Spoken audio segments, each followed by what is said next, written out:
Captain Insano shows no mercy, no mercy, no mercy, no mercy, no mercy.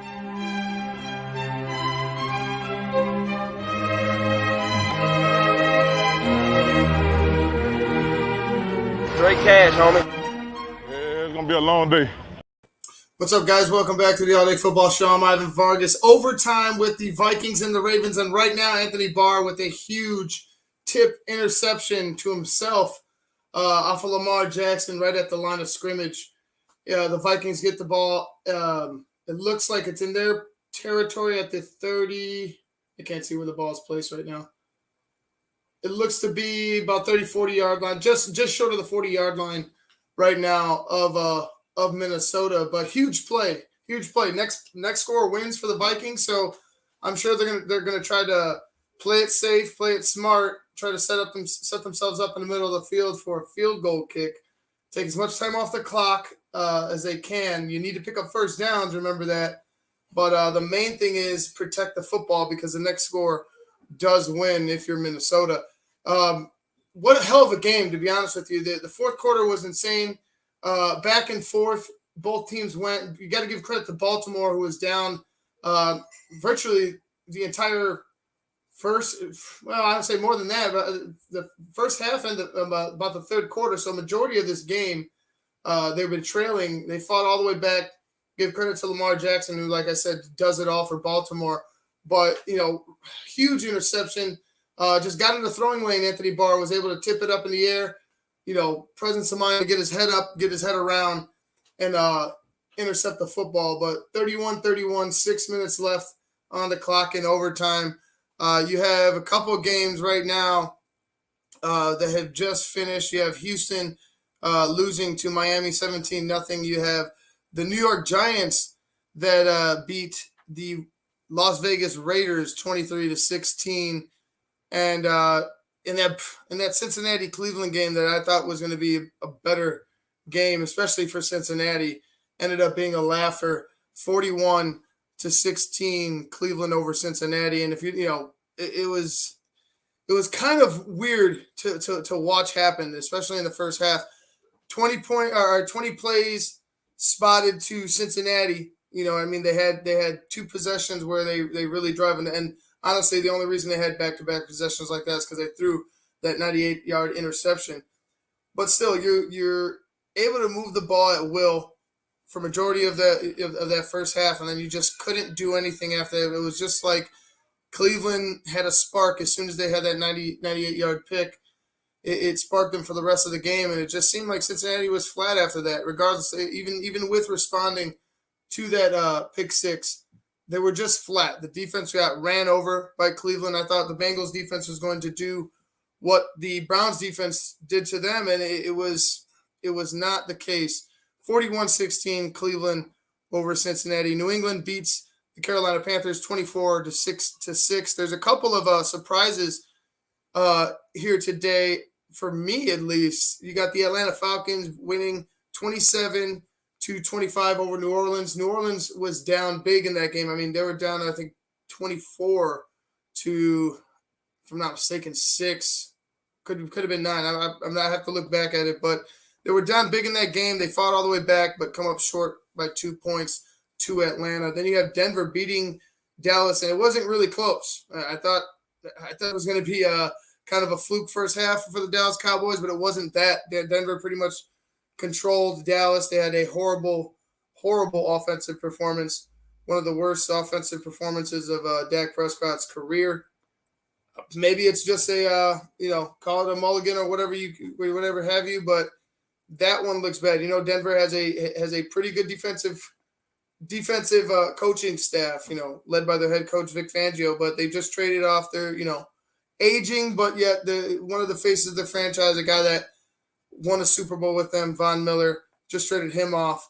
Surprising that defense, rose to the occasion and step up when asked to against a tough Dallas offense, a high-scoring Dallas offense, but I guess not today.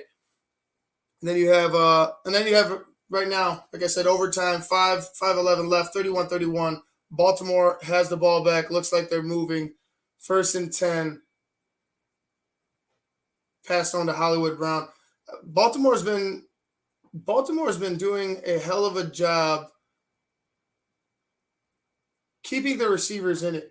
Mark Andrews, I thought he was going to go out with a concussion. It looked like he had that Taylor Lewan type of injury, hit the backside of the cornerback trying to make a block in a weird type of an angle. I thought he had gotten knocked out, but doesn't seem to be the case. He's out there right now, 2nd and 8. Le'Veon Bell in the game. Mark Andrews seems to be coming out. They got Rashad Bateman coming in.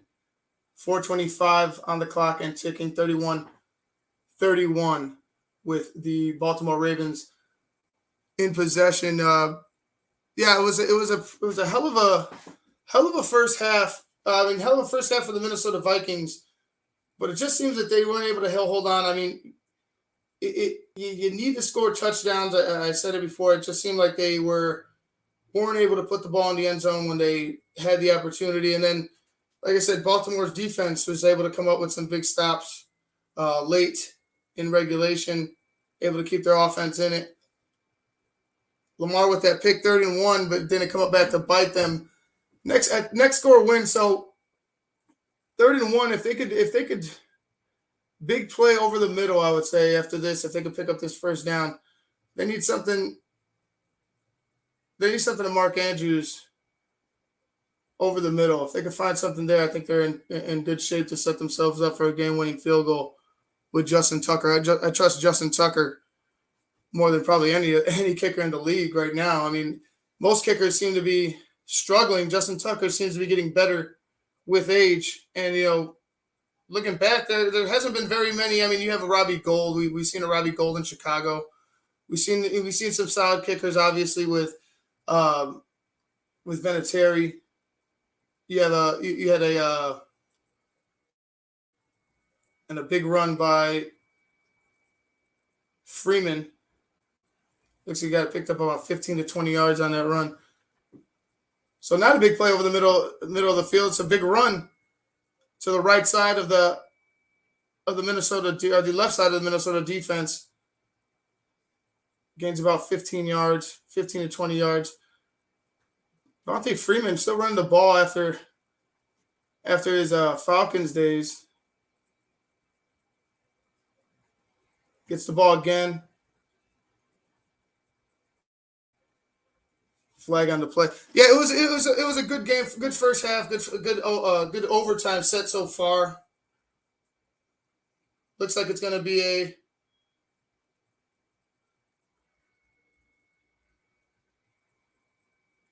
what's the call? 12 men in the field against Minnesota. So Baltimore's just chipping away. I think they're in field goal range right now. Couple more runs, take time off the clock, set themselves up in the middle of the field, and they'll be good to go. Pick up another first down here. 1st and 5. Handoff again to Freeman, and he's going to get about 3.5 yards. Keeps the clock moving. 2:11. Another flag on the play. Holding Baltimore, so it's going to come back. So they're not in field goal range anymore. Jim Harbaugh's pissed. It's going to be number 85. The tight end not named Mark Andrews. Tomlinson. That's tough. Now you got –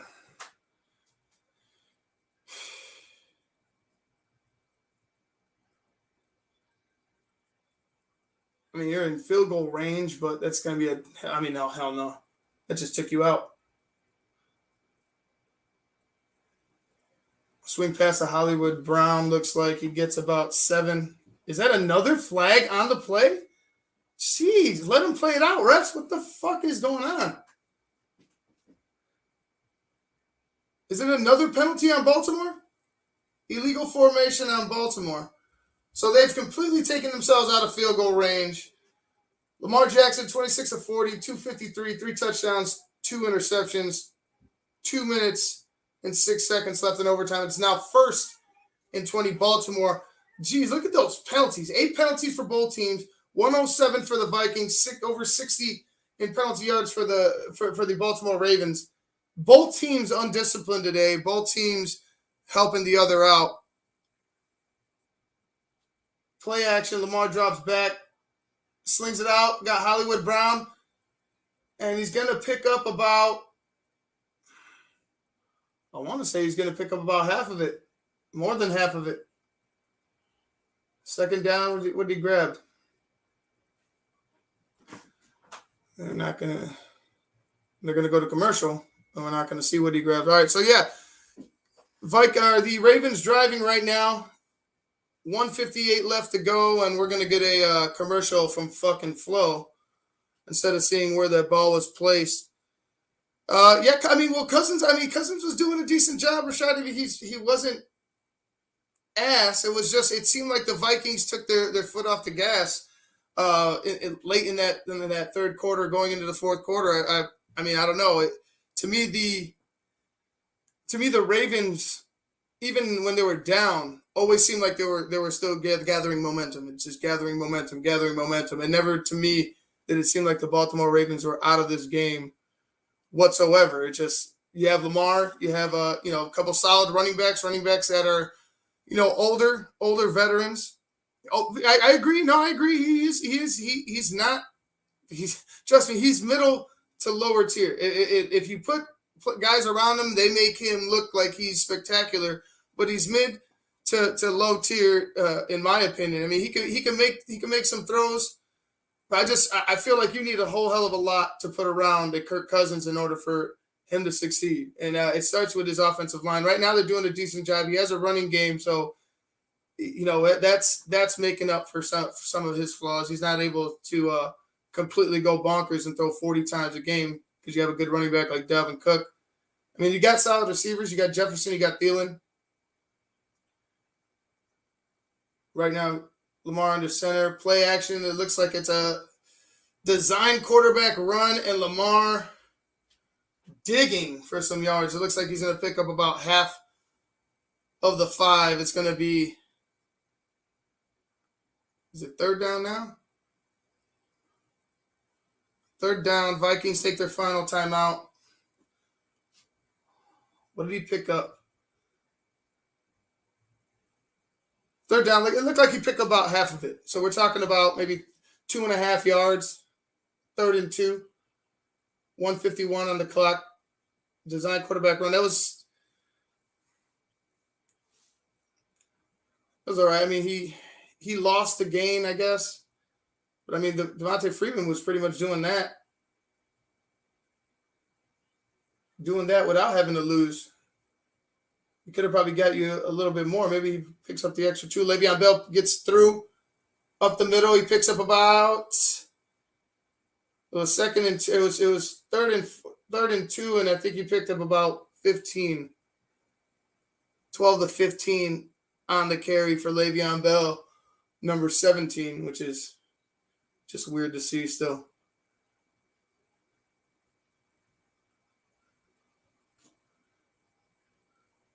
The big number 74 pushing him forward, getting out there, helping his running back out. Clock at just about a minute. You got 9 seconds on the play clock, under 9 seconds. 1st and 10. I think they're just going to let this one tick, tick, tick, and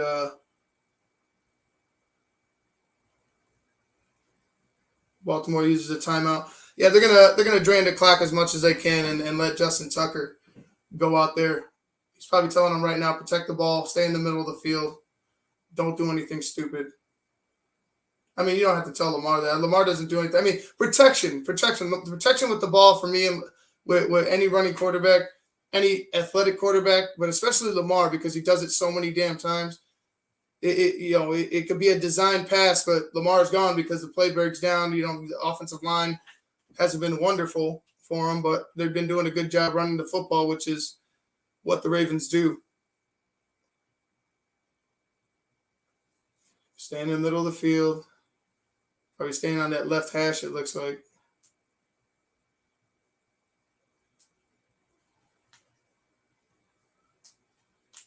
Clock under a minute. They're going to take this all the way down.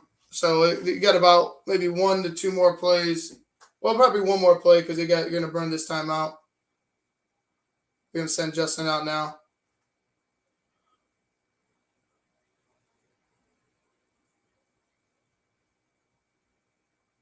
Oh, they're not sending him out now. He's just walking up to the sideline. Timeout, and then they're going to go send Justin Tucker out with 20 seconds left. It looks like to win the game for the Baltimore Ravens. Lamar coming off. Field goal unit coming on. Yeah, I mean, I definitely cheering for the Ravens here.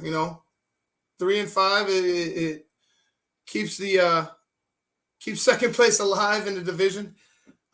Keeps hope alive for the Bears. Maybe they could at least hang their hat on beating the Vikings, or at least, placing higher than the Vikings. But right now, Justin Tucker looks to be exactly where he wants to be right now.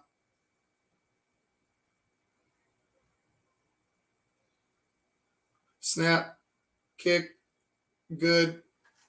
Ravens win 34-31 over the Minnesota Vikings in overtime in Baltimore. That was a pretty solid game, man. Pretty solid game. I was expecting Baltimore to really control the game a lot more than they did, but a win is a win is a win. If you're Minnesota, what could have been, really throwing yourselves back into the mix, maybe potentially in the NFC North. Aaron Rodgers is out. Don't know how long that'll be. You don't know what the NFL might do. It doesn't look like the NFL is going to go ahead and suspend him or even take any type of draft picks or anything like that. It looks like it's going to be fines, like I said earlier in the show. But right now it is a final. Baltimore wins 34-31 over the Minnesota Vikings. You got the Packers. Speaking of them, you got the Packers and KC already playing right now. 10:09 to go. I've been waiting for that one to come on. It's been a good game so far. That's why they've been waiting to send us over there. But KC and Green Bay 0-0 right now. You got the Chargers and the Philadelphia Eagles 0-0, and the Arizona Cardinals, who the Arizona Cardinals will be without a couple of guys. I think they're without I have to double check. I know they're without Murray tonight. I don't know if they're without Hopkins or not. I know there was somebody else tied with that, but they will be without Kyler Murray, who hurt himself with that ankle, and I think they're going to be without Hopkins as well. I think he was dealing with a hamstring, if I'm not mistaken. So you got those 3 games on right now, and then, of course, the Sunday night game. I think Marco will rejoin me for that one to talk about the Titans and the Rams. But until halftime, guys, I'm going to go ahead and sign off. You'll see me pop up. If something big's going on, I might just go ahead and turn it on again and bring you guys some live commentary. But until half, or maybe about, we'll see. Like I said, we'll see. I'll surprise you. Until halftime, guys, I'm Ivan Vargas. You've been watching the All Day Football Show on Sports Zone Chicago. Captain Insano shows no mercy. No mercy. No mercy. No mercy. No mercy.